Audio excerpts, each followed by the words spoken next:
Welcome to the Banker Lamp. Please enjoy the video. In this video, I will explain how to study for cybersecurity certification. First, understand that a structured approach is key to success. Cybersecurity certifications are highly valued by employers, with many prioritizing certified candidates. These credentials validate your skills and can significantly boost your career prospects, potentially increasing your earning potential by up to 35%. We'll break down the preparation process into clear, manageable steps to help you achieve your certification goals.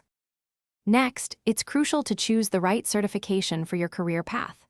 Options like CompTIA Security Plus are excellent for beginners, while others like Certified Ethical Hacker, or SAE, target specific skills.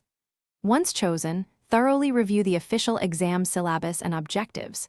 Gather diverse study materials, including official guides, online courses, and books. Don't forget to leverage hands-on labs and practice tests to gain practical experience and solidify your knowledge. Now, let's talk about your study plan. Develop a realistic schedule, dedicating specific time to each topic.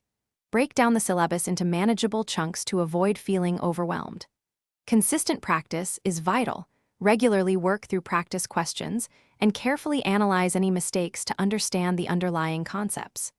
Take full-length practice exams under timed conditions to simulate the actual test environment and improve your time management skills. On exam day, ensure you are well-rested and arrive early to minimize stress. Read all instructions carefully before starting and manage your time effectively throughout the exam. Remember, the goal is deep understanding, not just rote memorization.